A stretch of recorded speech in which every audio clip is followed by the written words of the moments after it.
The auctioneer's hammer fell with a crack that split the humid Tennessee air like thunder. Sold. To the stranger with the silver coins? Corvain Ashford stepped forward through the crowd of jeering men, his weathered boots kicking up dust on the courthouse steps. The girl on the platform, barely 19, with fire-copper hair and defiant green eyes, stared at him with a mixture of terror and rage. She'd expected Murdoch Grimsley, the cruel landowner who'd been bidding against this mysterious drifter to claim her as payment for her father's gambling debts. "You're making a mistake, stranger," Grimsley growled, his fat fingers wrapped around a flask of whiskey. "That wildcat ain't worth the trouble." Corvain ignored him, approaching the platform where Valora Nightingale stood in her tattered blue dress, wrists bound with rough rope. The auctioneer cut her bonds, and she immediately tried to bolt. Corvain caught her wrist not roughly, but firmly enough to stop her flight. "Easy," he murmured, his voice like gravel worn smooth by wind.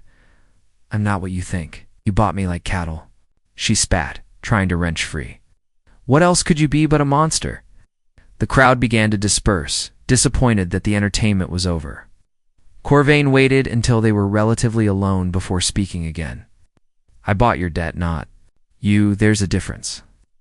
Valora's struggles ceased, confusion flickering across her face. "What kind of game is this?" "No game." Corvain pulled a folded paper from his vest pocket, the deed that legally bound her to him for 7 years to work off her father's $1,000 gambling debt. Without hesitation, he tore it in half, then quarters, letting the pieces flutter. To the ground her mouth fell open. "Why would you? Who are you? Someone who remembers what it's like to be trapped." He touched the brim of his black hat. "Name's Corvain Ashford, and you're free to go wherever you please, Miss Nightingale." Valora didn't move. She stared at the scattered paper fragments, then back at this strange man with his silver-streaked beard and eyes the color of storm clouds. "I have nowhere to go. My father's dead, and Grimsley will burn down what's left of our farm before nightfall. Then don't go there." Corvain mounted his black stallion and extended his hand. "I've got a proposition for you if you're willing to hear it." Against every instinct screaming at her to run, Valora found herself studying his face. There was something in those storm-gray eyes, not the hunger she'd seen in other men's faces, but something deeper. Pain, maybe, understanding. "What kind of proposition?" she asked warily. "I need help running a ranch about 50 miles north of here. It's honest work, fair wages, and you'd have your own cabin. No strings attached." He leaned forward slightly. "Or I can give you money for a stage ticket to wherever you want to start over." The setting sun painted the courthouse steps in shades of amber and gold. Somewhere in the distance, a church bell tolled the evening hour. Valora looked back at the town that had just auctioned her off like property, then at this mysterious drifter who'd torn up her chains without asking for anything in return.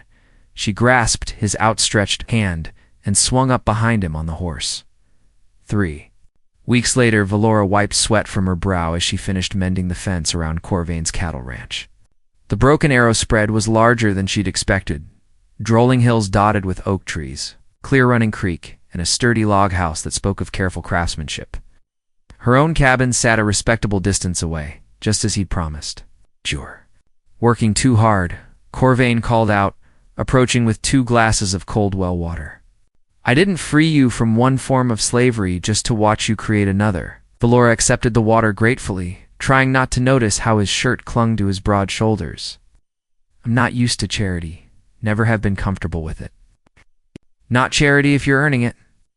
He gestured toward the mended fence, the repaired barn doors, the garden she'd started behind her cabin. "You've done more work in 3 weeks than my last 3 hired hands did in 6 months. She studied his profile as he gazed across his land. "Why did you really buy my debt, Corvain? Don't tell me it was just kindness to strangers." Was quiet for a long moment, watching his cattle graze in the evening light. "My sister was sold the same way 15 years ago.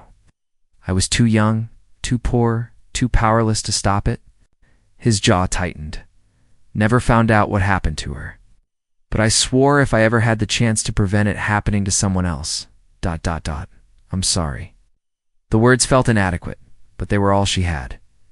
Ancient history. He turned back toward the house. Supper's ready if you're hungry. This had become their routine, sharing the evening meal, talking about the ranch, carefully avoiding anything too personal. But tonight felt different. As they sat on his front porch afterward, watching fireflies dance in the gathering dusk, Valora found herself stealing glances at his weathered hands, the way moonlight silvered his dark hair. "Tell me about before," she said suddenly. "Before you came to Tennessee." Corvain whittled a piece of oak, his knife moving in smooth, practiced strokes. "Spent 10 years tracking down the man who killed my parents and took my sister. Found him in a poker game in New Orleans 3 months ago. And put 2 bullets in his chest. The knife never paused. Felt empty afterward. Like I'd been carrying this weight for so long, I didn't know who I was without it." Valora's breath caught. "Is that when you decided to come here? Bought this place with his blood money? Seemed fitting somehow." He looked up from his whittling, meeting her eyes. "What about you? What were your dreams before everything went wrong?" She pulled her shawl tighter around her shoulders. "I wanted to be a teacher. Had 2 years of proper schooling before Papa started gambling away everything we owned." Her voice grew soft. "Used to dream about having my own little schoolhouse, teaching children to read and write. What's stopping you now?" "From what?" "I don't have any credentials. No references. The Henderson family down the valley has 6 children and no schooling for miles. They'd pay well for someone to teach their young ones." Corvain folded his knife and pocketed it. "You could still do that if you wanted." Valora stared at him in wonder. Here was this man who'd already given her freedom, offering to help her reclaim her dreams as well. "Why do you care what happens to me?" The question hung between them in the warm night air. Heavy with unspoken possibilities, the thunderstorm struck without warning, turning the September evening into a chaos of lightning and driving rain. Valora had been returning from her first day teaching the Henderson children when the storm caught her halfway between their farm and the Broken Arrow Ranch. She took shelter in an abandoned hunter's cabin, but the roof leaked badly, and her teeth were chattering by the time she heard hoofbeats approaching through the downpour. "Valora," Corvain's voice cut through the storm as he burst through the cabin door, water streaming from his coat. "Thank God. When your horse came back without you." "I'm fine," she managed through chattering teeth, though she clearly wasn't. Her dress was soaked through, and she was shivering violently. Without hesitation, Corvain shrugged out of his heavy coat and wrapped it around her shoulders. The warmth of it, still carrying his scent of leather and wood smoke, made her feel dizzy. "We need to get you warm," he said, already gathering dry wood from a pile in the corner as he built a fire. Valora found herself studying his profile in the flickering light. Over the past month, she'd come to know this man in ways that surprised her. He was patient with injured animals, gentle with children when they visited the ranch, and had never once made her feel like anything less than an equal. More than that, she'd caught him watching her sometimes with an expression that made her heart race. "Better?" he asked once the fire was crackling. "Much." But she didn't move away when he sat beside her on the old wooden bench. "Corvain, can I ask you something? Always? That first day when you tore up my debt papers, you looked at me like you already knew me. Why?" He stared into the flames for a long moment. "You reminded me of my sister at first. Same spirit, same refusal to break even when everything was stacked against you." He paused. "But that's not why I bid on your debt." "Then why?" "Because when you looked at that crowd of men bidding on you like you were livestock, you didn't cry. You didn't beg. You stood there with your chin up and fire in your eyes, and I thought, ... He turned to face her fully. "I thought I'd never seen anything braver in my life." The confession hung between them, raw and honest. Valora felt something shift inside her chest, like a lock turning. "I was terrified," she whispered. "I know. That's what made it brave." Rain continued to hammer the cabin roof, but neither of them noticed. Slowly, tentatively, Valora reached up and touched his face. He went very still under her fingers. "I think I'm falling in love with you," she said softly. "It scares me more than that auction block ever did." "Why?" "Because you could break my heart so much worse than any of them could have broken my body." Corvain covered her hand with his, pressing it against his cheek. I'd die before I hurt you, Valora. You have to know that. I do know that. That's what scares me. She leaned closer, close enough to see the gold flecks in his gray eyes. I never thought I'd trust a man again after watching my father gamble away everything, including his own daughter. But I trust you with things I didn't even know I still had to lose. Like what? My heart, my hope, my belief that love might actually exist.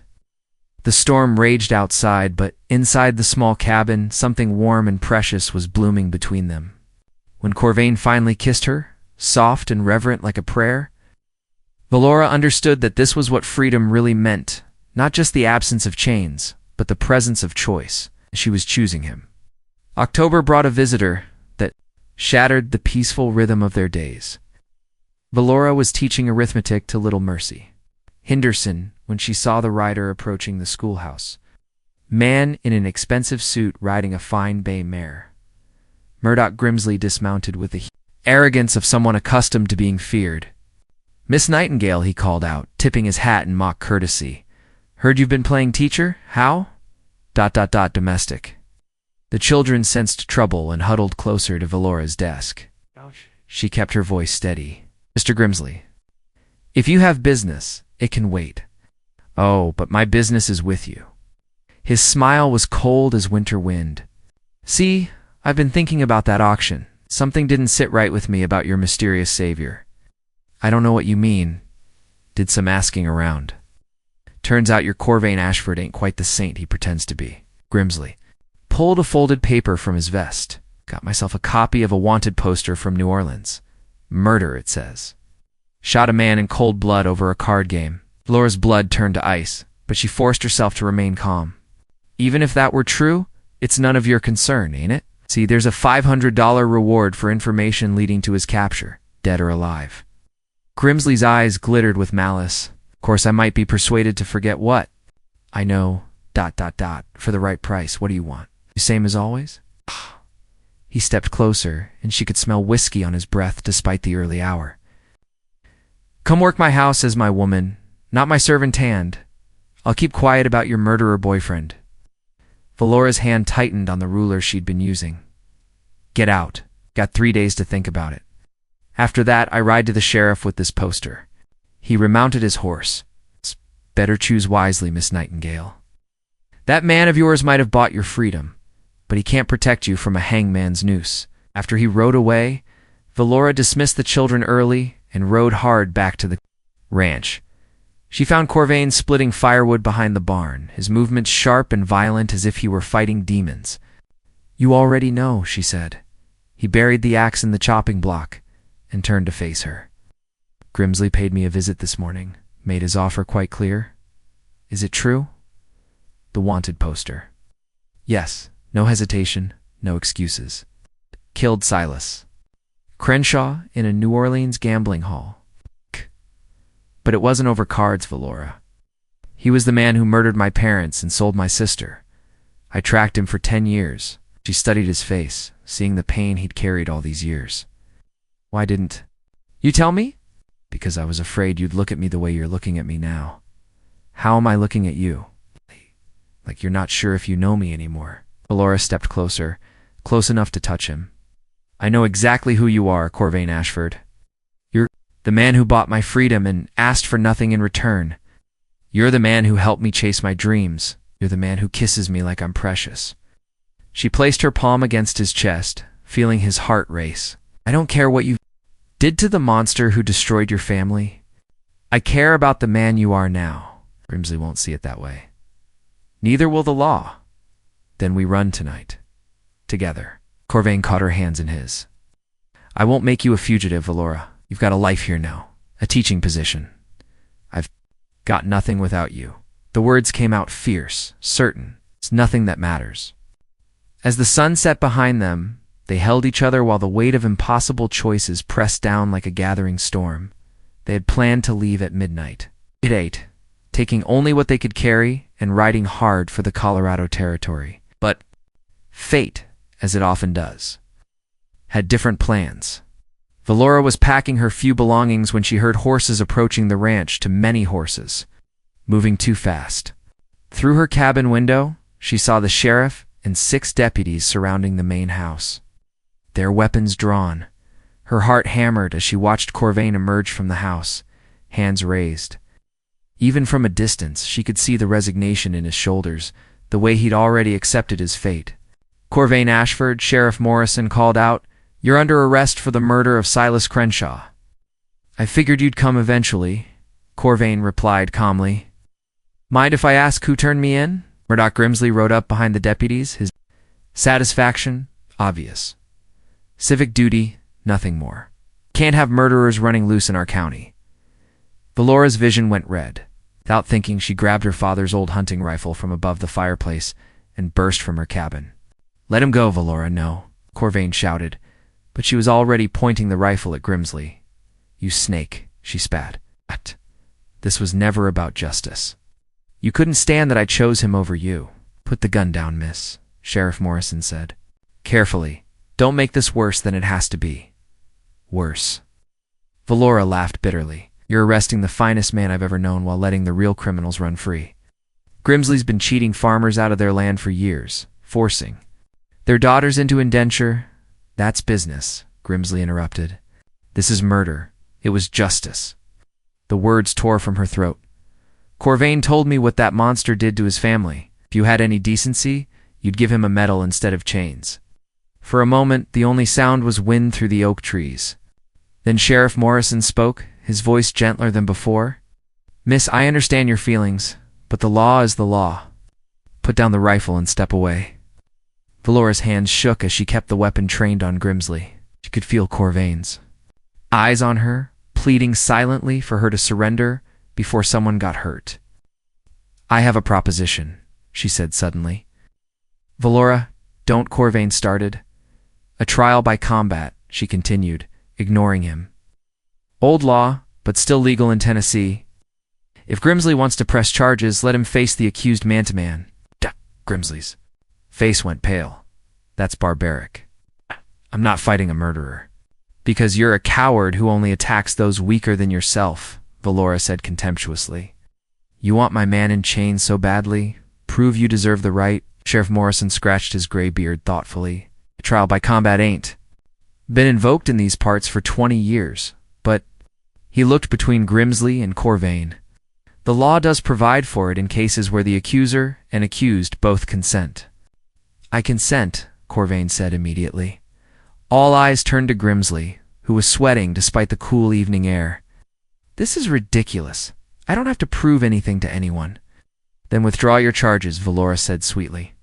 "Walk away and let us be." Grimsley's face flushed red with rage and humiliation. Around him, the deputies, and even some of his own men, were watching with interest, waiting to see if he'd back down from a challenge. "Fine," he snarled. "Tomorrow at dawn, pistols."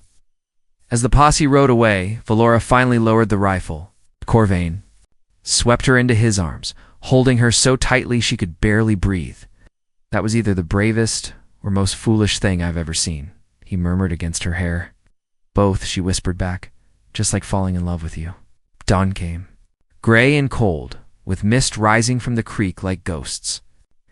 Half the county had gathered to witness the trial by combat, forming a loose circle in the meadow behind the courthouse. Valora stood with her hands clenched at her sides, watching Corvain check his Colt revolver one final time. "Sure about?" This Dr. Bramwell asked, serving as Corvain's second.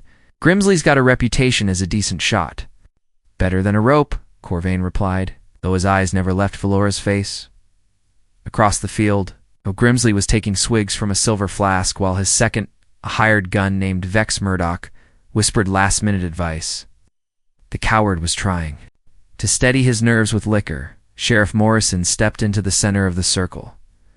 "Gentlemen, you know the rules. 20 paces, turn and fire on my signal. This dispute ends here, regardless of the outcome." He looked directly at Grimsley. "Win or lose, there'll be no more talk of murder charges." Grimsley nodded curtly, while Corvain simply touched the brim of his hat. "Any last words?" The sheriff asked. Corvain turned to Valora, and the love in his storm-gray eyes nearly brought her to her knees. "If something happens to me, you take that teaching job in Denver we talked about. Promise me. Nothing's going to happen to you, she said fiercely. No. You're going to win, and we're going to have the life we planned. Promise me anyway. I promise. The lie tasted bitter on her tongue. If she lost him, there would be no Denver, no teaching, no life worth living. The two men took their positions back to back in the center of the circle. Corvain stood straight and calm, while Grimsley kept adjusting his grip on his pistol. Begin pacing, Sheriff Morrison commanded. 1, 2, 3. Valora counted each step, like a funeral bell. 10, 11, 12. Grimsley stumbled, slightly, the whiskey affecting his balance. 15, 16, 17. Corvain moved with deadly grace, each step measured and sure. 18, 19, 20. Turn and fire. Both men spun. Grimsley's shot went wide, the bullet kicking up dirt 3 feet to Corvin's left. But Corvin didn't fire immediately. Instead, he stood with his pistol raised, taking careful aim. Finish it. Someone shouted from the crowd.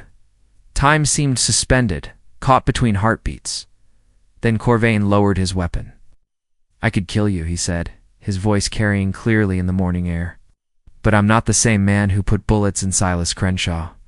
That man was consumed by vengeance, poisoned by hatred. He looked at Valora, and his expression softened. This woman taught me there's more to life than settling old scores. Grimsley stood frozen, his empty pistol trembling in his hand. Consider this your warning, Corvain continued. Stay away from me and mine. Next time I won't be so generous. He holstered his weapon and walked toward Valora, each step taking him further from his violent past and closer to the future they'd build together. The crowd began to disperse, disappointed by the anticlimactic ending. But Valora didn't care about their bloodlust. She ran to meet Corvain halfway, throwing herself into his arms. You magnificent fool, she whispered against his neck. You could have ended this permanently and spent the rest of my life wondering if I was still the same man who killed for revenge. He pulled back to look at her face. I'd rather be the man who chose mercy for love. Behind them, Grimsley finally stumbled away, broken and humiliated. His power over them was finished, shattered by Corvain's unexpected mercy and his own cowardice. 1 year later, the Broken Arrow Ranch had become the heart of a small but thriving community.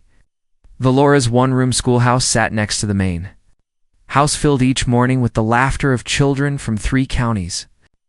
The Henderson family had moved closer, building a cabin just down the valley, and other families had followed. But the most important change was the simple gold band on Valora's finger, matching the one Corvain wore. Mrs. Ashford, 8-year-old Tommy Henderson called out, waving his slate in excitement. I finished all my sums. Excellent work, Tommy. Valora smiled as she checked his arithmetic. Through the schoolhouse window, she could see her husband working with the other men to raise a new barn for the Crenshaw family, distant relatives of the man Corvain had killed. He'd come seeking not revenge but understanding. It had been Corvain's idea to offer them land and help them start over. Can't change what I did, he'd told Valora.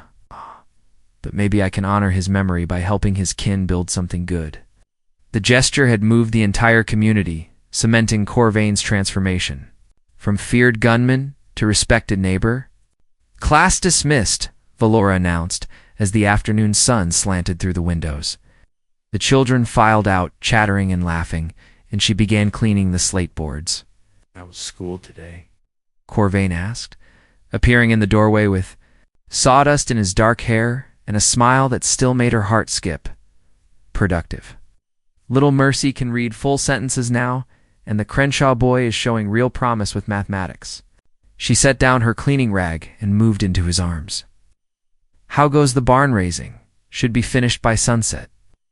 He held her close, breathing in the scent of chalk dust and lavender that always clung to her hair. John Crenshaw asked me something interesting today.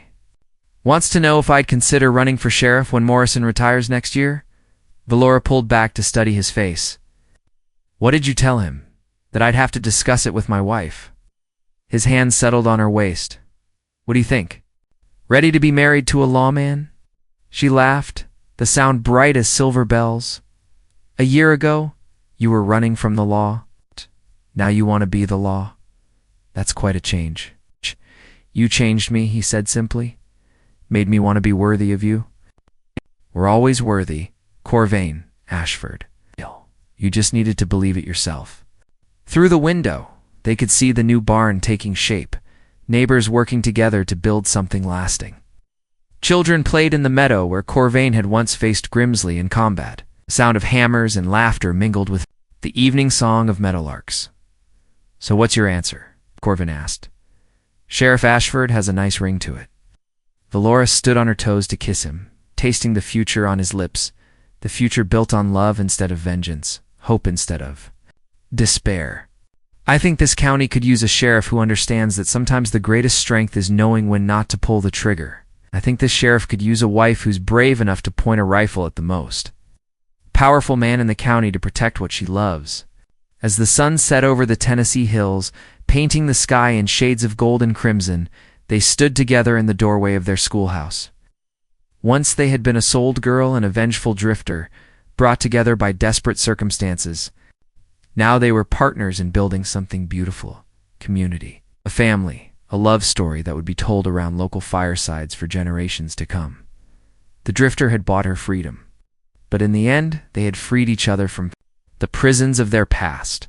And in choosing love over revenge, mercy over justice, hope over despair, they had found the greatest freedom of all, the freedom to write their own ending. Behind them, carved into the doorframe of the schoolhouse, were two sets of initials. Surrounded by a heart, KA plus VA, and below them, the words that had become their motto, love conquers all. It was a truth worth building a life on.